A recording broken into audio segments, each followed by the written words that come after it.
बंधुगण विफलता जीवनर शेष नुहे। जदि आपण कौनसी काम रे हारी जाउछंती तेबे भय करंतु नाही एवं भय को निज भितरे बास मध्य करबा को दियंतु नाही। विफलता को निजर प्रेरणा बनांतु एवं सेतिरु नूतन शक्ति ग्रहण करी आगक बढ़ी चलंतु। जो व्यक्ति विफलतार शिक्षा नहीं आगक बढ़ी थाए से ही निश्चित भाव में दिने ना दिने सफलतार शिखर छुईए। नमस्कार आपण मानंकु समस्तंकु आपण निजस्व चैनल ज्योतिष दर्पण को मु हार्दिक स्वागत करुछि। बंधुगण आज आम ए भिडियो रे बिच्छा राशि लोकंक पाई आगामी समय बा वर्षर बाकी थिबा 4 मास विषय रे आलोचना करिबा। विश्वास करंतु एही आगामी समय आपणक पाई बहुत शुभ एवं गुरुत्वपूर्ण हेबाकु जाउछि। बंधुगण मते प्रायतः पचरा जाय जे आगामी समय किपरि रहिबो, केउ दिगरे परिवर्तन आसीबो एवं एही प्रश्न गुड़िक मो पाखक फोन एवं मेसेज माध्यम रे बारंबार मध्य आसुछि। तेबे वर्षर एही शेष समय बहुत गुरुत्वपूर्ण रहिबो। ग्रह गुड़िकर स्थिति रे एक बड़ धरणर परिवर्तन हेबाकु जाउछि। किछि ग्रह बक्री हेबे तो किछि ग्रह मार्गी, किछि ग्रह उच्च हेउछंती तो किछि ग्रह दुर्बल मध्य हेउछंती। जेतेबेले एते बड़ एक ज्योतिर्विज्ञान परिवर्तन एका सांगरे घटे तेबे निश्चित भाव रे एहार प्रभाव प्रत्येक राशि उपरे दृश्यमान होइताय एवं आगामी 4 रु 5 मास रे बिच्छा राशि जात व्यक्ति जीवन रे मध्य बहुत किछि परिवर्तन निश्चित भाव रे हेबाकु जाउछि। तथापि एठारे आउ गोटे कथा आपण बुझिबा निहाती जरूरी जे एही परिवर्तन व्यतीत एठारे आपणकर व्यक्तिगत जन्मकुंडली मध्य समान गुरुत्वपूर्ण भूमिका ग्रहण करिथाय। यदि आपणक कुंडली रे ग्रह गुड़िक अनुकूल होई रहितांते तेबे सफलता निश्चित मिलिबो, किंतु जदि ग्रह गुड़िक पीड़ित किंबा अशुभ स्थिति रे रहितंती तेबे जीवनर विभिन्न क्षेत्र रे बाधा मध्य सृष्टि होइताय। जेपरि कि कैरियर हला, विवाह, पारिवारिक संपर्क, शिक्षा, स्वास्थ्य किंबा प्रेम संपर्क। तेणु एपरी परिस्थिति रे आपण निजर कुंडली विश्लेषण करी उपयुक्त पदक्षेप नेबा निहाती आवश्यक, कारण भल पदक्षेप एवं भल काम ही आपणक भाग्य को सुदृढ़ करिताय। एहा सहित मन रखंतु जे ग्रह माने मध्य जणे जणे देवता अटंती। तेणु पूजा, दान, मंत्र जप द्वारा समानंकर दोष को ह्रास करा जाई पारिबो, जहा द्वारा आमको समानंकर आशीर्वाद मध्य मिली पारिबो। तेणु आपण केवल भाग्य ऊपर निर्भर करी चलंतु नाही, आपणको कठिन परिश्रम मध्य करिबाको हेबो। किंतु केतेक दर्शक बंधु अछंती एई पॉइंटा को न बुझी सेमाने कमेंट रे बारंबार मते प्रश्न करूछंती कि आपण भूल कहउछंती, एहा एमिति केबे भी घटिबो नाही इत्यादि इत्यादि।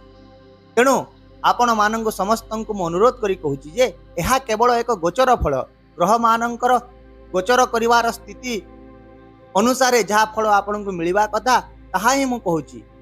किंतु संपूर्ण फल पाइबा को हेले आपण निज कुंडली को मध्य रे विश्लेषण करांतु। आपणक कुंडली अनुसार मध्य ग्रह गुड़िकर फलाफल व्यक्ति अनुसार अलगा अलगा रही।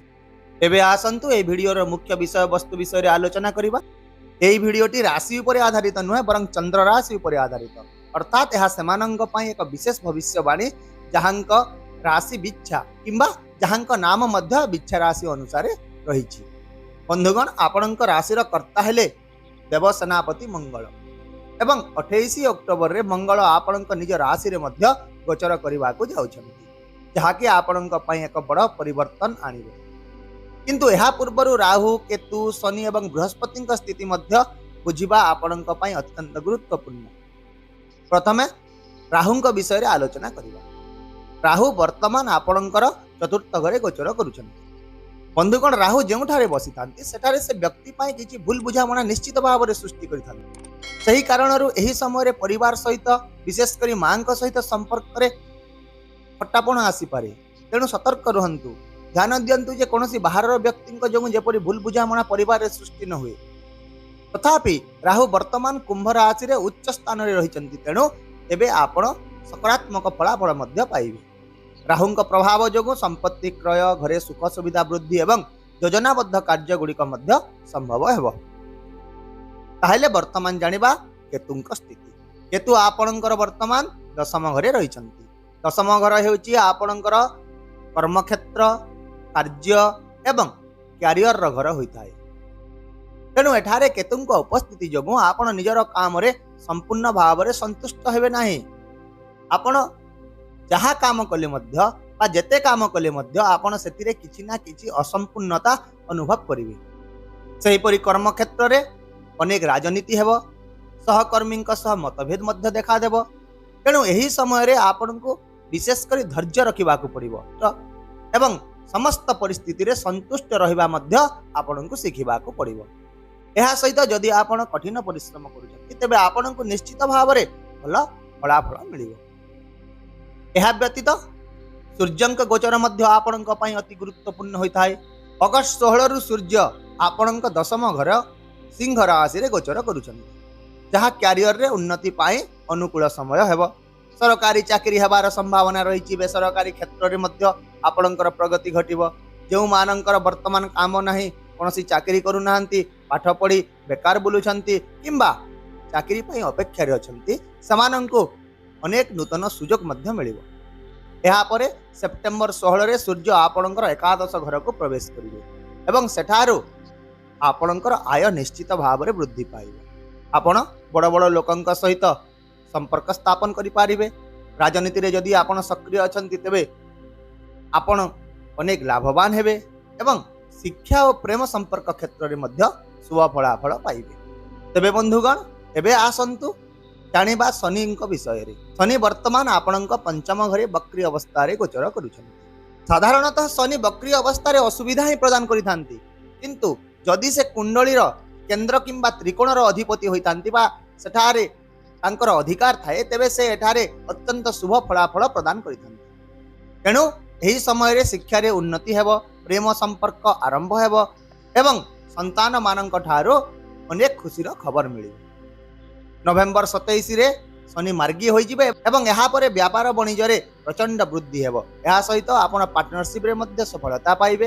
यह व्यतीत बृहस्पति स्थिति मध्य आपणक पई एठारे विशेष महत्व रखि थाए। तेबे वर्तमान बृहस्पति आपणकर अष्टम घरे रहिचंती, किंतु अक्टोबर 18 रे से उच्च होई जिवे एवं आपणक भाग्य स्थान रे प्रवेश करिवे। यह सहित नवेम्बर 11 रु से पुणी थरे बक्री होई। बृहस्पतिंकर एही स्थिति आपण को भाग्यर पूर्ण समर्थन देव। चाकरी, व्यवसाय, निवेश, संपत्ति, डिजिटल कार्य एवं ऑनलाइन व्यवसाय रे अनेक सफलतार संभावना रही। एबे जानिबा सबुठारु बड़ परिवर्तन जहाँकि आपणक राशि स्वामी मंगलंक गोचर। अक्टोबर 28 रे मंगल आपणक निज राशि रे प्रवेश करने को जाउछंती। एहा जोगु से आपणक आलस्यरु मुक्त करिवे, मुख्यतः आलस्यरु मुक्त करिवे। कार्य रे शक्ति एवं कठिन परिश्रम वृद्धि करिवे। स्वामी स्त्री मध्य जदि संपर्क बिगड़ी तिला ताहेले संपर्क सुधुरी जीव, प्रेम संपर्क मजबूत हेब।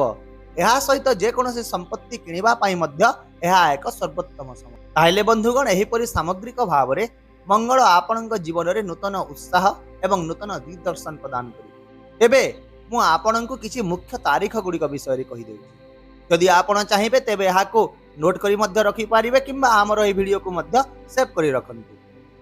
अगस्ट 16 रु क्यारियर रे निश्चित भाव में परिवर्तन देखा देव। सेप्टेम्बर 16 रु आय वृद्धि हेब। नवेम्बर 27 रे शनि ग्रह मार्गी हेबा द्वारा व्यावसायिक सफलता मिलिबो एवं अक्टोबर 18 रु बृहस्पति उच्च हेबे, जहा फल रे आपणकर भाग्य अनुकूल रहिबो। ता सहित अक्टोबर 28 रे मंगल निज राशि रे प्रवेश करिवे। तेणु एही 5टी तारीख निश्चित भाव में आपणक जीवन रे एक विराट परिवर्तन आनिबो। एथिरे कोनोसी प्रकार संदेह ही नाही। शेषरे आसंतु किछि प्रतिकार विषय रे आलोचना करिबा। मंगल जेहेतु आपणकर राशि कर्ता अटंती, तेणु आपण प्रतिदिन हनुमान को पूजा करंतु। मंगलवार दिन हनुमान जी को चोल अर्पण करंतु, सुंदरा कांड पाठ करंतु एवं कौनसी मंदिर रे एक त्रिकोणीय पताका अर्पण करंतु, जोंथिरे कि हनुमान एक पर्वत धरी थिबे। एहा व्यतीत शनिंक पाई ओं प्रांग प्रिंग प्रोंग सह शनिश्चराय नमः एही मंत्र जप करंतु एवं सेवा धर्म करंतु। सेहीपरि गुरुंक पाई ओम ग्राम ग्रीं ग्रों सह गुरुवे नमः मंत्र जप करंतु।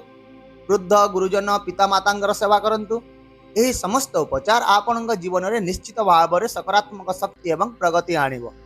आशा करुछि मु देइतिबा एही विशेष सूचना आपणक निश्चित भाव में पसंद आसीथिबो एवं सठिक मार्गदर्शन करिवारे मध्य सहायक हेबो। यदि वीडियोटी पसंद लागिला तेबे दयाकर वीडियोटी को लाइक कर दियंतु, हाइप कर दियंतु, शेयर करंतु एवं चैनल को यदि नुआ आसीचंती तेबे सब्सक्राइब करबा को भूलंतु नाही। एबे आसंता काली आओ एक नूतन सूचना वीडियो सहित पुणी थरे मु आपणक सम्मुखरे उपस्थित हेबी। से पर्यंत विदाय दियंतु। नमस्कार। जय जगन्नाथ।